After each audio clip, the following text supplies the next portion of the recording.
खाना भी खिलाती हूँ अपने यहाँ से बाकायदा। किन्नर समाज से मैंने ही नहीं मतलब कि दान पुण्य किया। सभी लोगों ने इतनी मदद करी है, कोरोना काल में लोगों की इतनी मदद करी है, तो हमारा पेट भरते हैं, हम लोगों को पैसे देते हैं, बधाई के रूप में हमें देते हैं, तो हमारा भी फर्ज बनता है। जीत हासिल की है तो मैं अपनी सम्मानित जो जनता उसी को। आप देख रहे हैं दृष्टि दर्पण न्यूज। नमस्कार, मैं हूं कन्हैया शर्मा। आप देख रहे हो दृष्टि दर्पण न्यूज। मैं खुद भारत की राजधानी दिल्ली में मौजूद हूं। मेरी मौजूदगी आज सुल्तानपुरी विधानसभा में है और मेरे साथ जो बॉबी जी हैं, लगातार एक उनका नारा है, जिस तरह देश की राजधानी में एक पहले ट्रांसजेंडर जो निगम पार्षद है आने वाले चुनाव में, वो में स्वागत है जी। धन्यवाद जी। मेरा पहला सवाल है, जिस तरह देश की राजधानी दिल्ली में आप पहली एक ऐसी महिला बनी हो जिन्होंने निगम पार्षद का इलेक्शन लड़ा सुल्तानपुरी से और बहुमत से जीत हो, इसकी क्या वजह रही? इसकी वजह ये रही कि मैं यहाँ पे काफी दिनों से 15-16 सालों से सोशल वर्क करती हूँ, है ना जी। जो बेचारे गरीब लोग हैं, गरीब तबके के लोग हैं, गरीब है, जो जिनको जरूरतमंद लोगों की सेवा करती है, उनकी हेल्प करती है। जिससे बहुत सारे यहाँ पे ऐसा होता है, बड़े बुजुर्ग होते हैं जो बच्चे निकाल देते हैं उनको अपने घर से, तो उनको काफी हेल्प करती है, उनको खाना भी खिलाती हूँ अपने यहाँ से, बाकायदा बतेरों को महीने का राशन भी देती है, कपड़े लेते भी देती है, जो ज्यादा से ज्यादा मेरे से हेल्प होती है मैं उन लोगों की। दिल्ली में ऐसा चमका के रखा, आपके एरिया में भी काम अच्छा हो रहा, और एरिया में जो देखा वो काम की तारीफ नहीं जितनी आपकी एरिया की काबिल। आपकी तारीफ तो मंगोलपुरी विधानसभा में भी होती है, सुल्तानपुरी में तो होती है, नरेला साइड में भी होती है। भी पहली ट्रांसजेंडर ऐसे महिला जो इसमें बड़े पद संभाल रही है जी।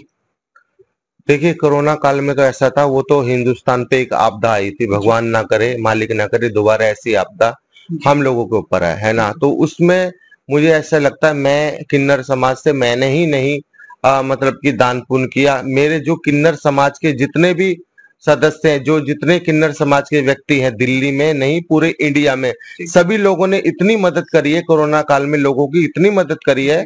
अपने गहने क्या कहते हैं, अंगूठियां, हार वगैरह ये सारी गिरवी रख के बाकायदा लोगों की हेल्प करी है, उनकी मदद करी है।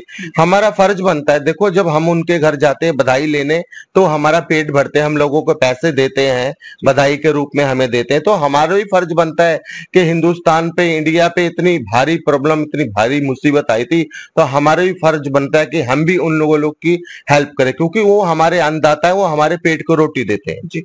जिस तरह आपने बहुमत से जीत हासिल करी, इसका किसको श्रेय देना चाहती है, बताइए। भाई, जिस तरह से मैंने जीत हासिल की है तो मैं अपनी सम्मानित जो जनता उसी को इसका श्रेय देना चाहूं, क्योंकि मुझे 7,000 वोटों से जनता ने जिताया, तो मैं जनता का हृदय की गहराइयों से आभार व्यक्त करती हूँ। इस तरह से अगर समाज में अगर कोई किन्नर व्यक्ति, किन्नर हो, महिला हो, वह अदर पर्सन हो, सेवा सबसे बड़ी चीज होती है। अगर वो भी जैसे मैंने सेवा की, ऐसे सेवा करके अगर आगे आना चाहे तो आ सकते हैं, मोस्ट वेलकम है।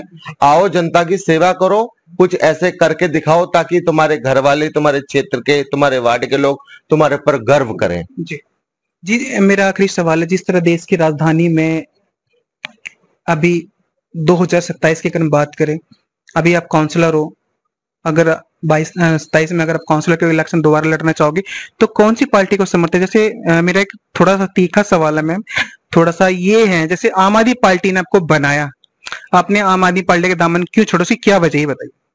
देखिए, आम आदमी पार्टी ने बनाया, ठीक है, उन्होंने टिकट दिया, मैं काउंसलर बनी, अच्छी बात है। उन्होंने कोई तो देखो, किसी ना किसी पार्टी को तो पहल करनी पड़ेगी, क्योंकि हम भी हिंदुस्तान के नागरिक हैं, हम भी देश के नागरिक हैं, हम भी क्या कहे, हम भी जैसे और आम जनता वोट देती है ऐसे हम भी वोट देते हैं, हमें वोट देने का अधिकार है, तो कहीं ना कहीं ऐसी चीजों में हमारी भागीदारी होनी चाहिए जी।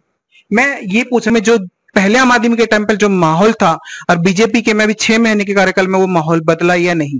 मुझे ऐसा लगता कि जो पहले की सरकारें थी वो नहीं लगता कि इतना उन्होंने काम किया।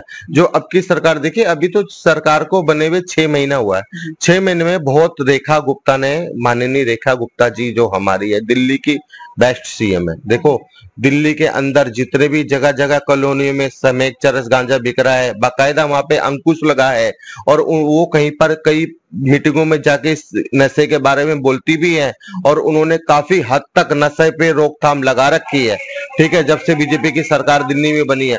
और मुझे ऐसा लगता ही नहीं है, हकीकत है। वो रात को 11 बजे किसी भी रोड पे चली जाती है, रोड बनवाने लगती है, कहीं भी स्कूलों में चली जाती है, स्कूलों का विजिट करती है, कहीं भी पार्कों में चली जाती है, जहाँ पे कूड़ा करकट हो तो उसको बाकायदा अधिकारियों के साथ जाके इसको रिमूव करवाती है। मुझे लगता है अभी 6 महीने हुए हैं और आगे आगे बीजेपी की जो सरकार बनी है, आगे आगे आप देखते जाओ, जो भी जनता के हित में काम होंगे वो सारे वो करेंगे बीजेपी वाले।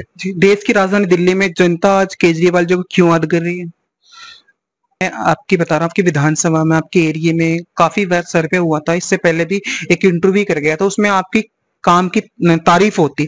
इस छवि को देखते हुए आपने जो इंद्रप्रस्थ पार्टी ज्वाइन करी, तो ये बताइए, जैसे इंद्रप्रस्थ पार्टी की बात करें, क्या वजूद है उसका, ये बताइए थोड़ा सा।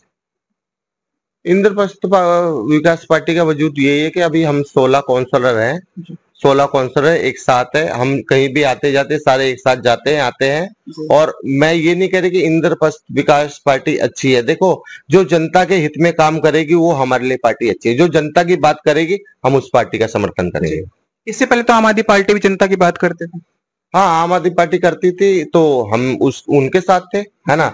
मगर अब देखो, कहीं ना कहीं बजट की बात है और फिर बहुत सारी बातें ऐसे कि हाँ, हमारे जो भी काम होते थे जनता के हित में हम जाते थे, हमारे डीसी हमारी नहीं सुनता था, कोई ऑफिसर हमारी नहीं सुनता था, तो मजबूर होके फैसला। एक किस्म की आम आदमी पार्टी की जो क्वालिटी थी वो गिर गई थी, इसका वजह मतलब ये है। 2027 की बात करें, अगर आप दोबारा चुनाव में अगर लड़ना चाहते हो तो बहुमत से जीत भी रही हो, अब दोबारा बहुमत से जीतोगे, क्या 2029 में अगर विधानसभा के इलेक्शन है तो उसमें आपकी क्या राय है, बताइए। देखो, अभी तो पहले तो निगम का इलेक्शन आएगा, वो भी मुझे लड़ना है, जनता की सेवा करनी है। उसके बाद विधानसभा आएगा, मैं चाहूंगी कि मैं वो भी इलेक्शन लड़ूं और जितनी मेरे से ज्यादा सेवा होएगी उतनी मैं जनता की ज्यादा से ज्यादा सेवा करूंगी। जी, जैसे आप विधानसभा पहुंचेगी, पहली जो किन्नर समाज की सेविका आप रहोगी, अब जो विधानसभा में जाके किन्नरों के लिए आप सवाल उठाओगे, तो इसके बारे में क्या कुछ कहना चाहेंगे? देखिए, बहुत सारे हमारे किन्नर समाज है, बहुत सारे किन्नर जो एजुकेटेड है, पढ़े लिखे हैं। मैं चाहती हूँ कि उन लोगों को पॉलिटिक्स में आना चाहिए और आके देखो, जनता के बहुत सारे मुद्दे हैं, हम कम से कम आके विधानसभा में हम जनता की आवाज बन के उनके जो भी मुद्दे हैं, जो भी हम उस मुद्दों को उठा सकते हैं और क्या कहते हैं अपने सरकार तक ये सारी बातें पहुंचा सकते हैं। जी, लगता है बीजेपी पार्टी जो समर्थन देगी किन्नरों के लिए कुछ करना चाहेंगी या नहीं करेंगे? नहीं लगता, क्यों नहीं है। उन्होंने क्या कहते हैं, बीजेपी वालों ने क्या कहते हैं अभी यूपी में भी सोनम किन्नर को भी अध्यक्ष पद दिया था, वहां पे उनको बनाया था। तो मुझे लगता है कि जरूर वो जब मैं इतना अच्छा काम कर रही हूँ, वार्ड में क्षेत्र में काम कर रही है, तो काम को देखते हुए टिकट जरूर देंगे। जी, लगातार हमारी मंगोलपुरी सुल्तानपुरी विधानसभा की अगर बात करते, जो निगम में जो रह चुकी बॉबी किन्नर जी, लगातार उनसे मेरी बात हुई, उन्होंने उनके काम को लेकर काफी तारीफ हुई। जो उनके एरिया के जो खुद जो नागरिक रहते हैं वो लगातार इनकी दिन रात इनकी सेवा करते हैं। सेवा करने का माहौल, जिससे इन्होंने 2022 में इनको बहुमत से जिताया, मैं 2027 के भी बहुमत से जीतेंगी। किन्नर समाज के जो जितने भी लोग हैं उनके लिए एक फैसला करेगी, उनके लिए अच्छा सोचेगी। कैमरा पर्सन के साथ रोहित कुमार, मैं कन्हैया शर्मा, दृष्टि दर्पण न्यूज, दिल्ली। नमस्कार।